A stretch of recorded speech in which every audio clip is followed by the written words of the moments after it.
நம்ம வாழ்க்கையை இயக்கும் இரண்டு மனநிலைகள் உள்ளன. ஒன்று கான்ஷியஸ் மைண்ட், இன்னொன்று சப்கான்ஷியஸ் மைண்ட். கான்ஷியஸ் மைண்ட் என்பது நம்மால் இப்போ யோசிக்கப்படும், தீர்மானிக்கப்படும் பகுதி. ஆனால் உண்மையான சக்தி இருக்கும் இடம் சப்கான்ஷியஸ் மைண்ட் தான். அதுதான் நம்ம பழக்கங்கள், நம்பிக்கைகள், உணர்ச்சிகள், கடின அனுபவங்கள் எதிர்காலம் வரை அமைத்துக் கொடுக்கிறது.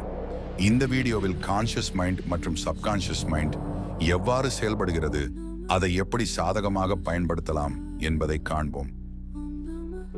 கான்ஷியஸ் மைண்ட் எளிமையானது. எதை குடிப்பது, எப்போது எழுவது, இன்று என்ன செய்ய வேண்டும், இப்போ என்ன செய்கிறோம், இவையெல்லாம் கான்ஷியஸ் மைண்ட் மூலம் தீர்மானிக்கப்படுகிறது.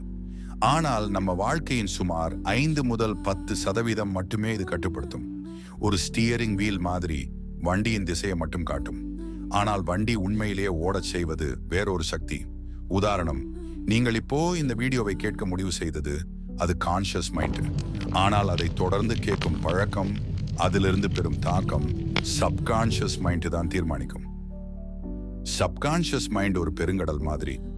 நம்ம வாழ்க்கையின் 90%க்கும் மேல் அதை இயக்குகிறது. நம்ம பழக்கங்கள், பழைய நினைவுகள், மகிழ்ச்சி, பயம், துக்கம் எல்லாமே அதில் சேமிக்கப்படுகின்றன. உதாரணம், சைக்கிள் ஓட்ட கற்றுக்கொண்டவுடன் தினமும் எப்படி பெடல் அடிக்கணும் என்று யோசிக்க வேண்டியதில்லை. சப்கான்ஷியஸ் மைண்ட் தானாக செய்கிறது. அதேபோல் வண்டி ஓட்டுவது, எழுதுவது, நம்ம உடல்நிலை, சின்ன உணர்ச்சி பிரதிகாரங்கள் எல்லாம் சப்கான்ஷியஸ் மைண்ட் வேலை. அப்போ வித்தியாசம் என்ன? கான்ஷியஸ் மைண்ட் நிகழ்காலத்தில் யோசித்து முடிவெடுக்கும். சப்கான்ஷியஸ் மைண்ட் கடந்த அனுபவங்களின் அடிப்படையில் நம்மை எதிர்காலத்துக்கு தள்ளும். உதாரணம், சிறு வயதில் நாய் கடித்திருந்தால் இன்று கூட நாய் பார்த்தவுடனே பயம் வரும். இது கான்ஷியஸ் மைண்ட் முடிவு அல்ல, சப்கான்ஷியஸ் மைண்ட் நினைவு.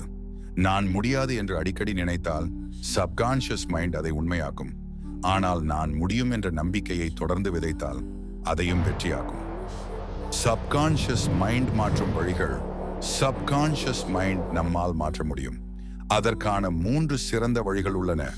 1, நல்ல சொற்கள். தினமும் நேர்மறையான வாக்கியங்களை மீண்டும் மீண்டும் சொன்னால் சப்கான்ஷியஸ் மைண்ட் அதை ஏற்றுக்கொள்ளும். உதாரணம், நான் தன்னம்பிக்கை உள்ளவன், நான் ஆரோக்கியமானவன். 2வது கற்பனை, உங்கள் இலக்கு ஏற்கனவே நிறைவேறிவிட்டது போல தினமும் கற்பனை செய்யுங்கள்.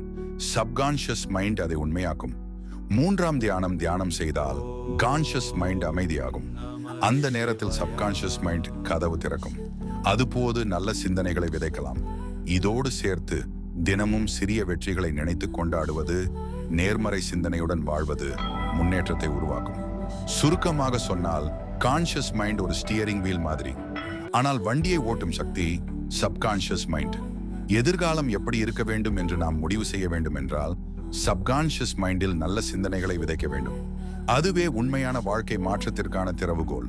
உங்கள் கான்ஷியஸ் மைண்ட் வழிநடத்தும் ஸ்டியரிங் வீல், சப்கான்ஷியஸ் மைண்ட் சக்தி வாய்ந்த இயந்திரம். இரண்டும் இணைந்தால் உங்கள் வாழ்க்கை அமைதியுடனும், நம்பிக்கையுடனும், வெற்றியுடனும், நிறைவுடனும் நிரம்பும். மேலும் இத்தகைய பயனுள்ள தகவல்களை பெற கமெண்ட் பண்ணுங்க, லைக் பண்ணுங்க, சப்ஸ்கிரைப் பண்ணுங்க.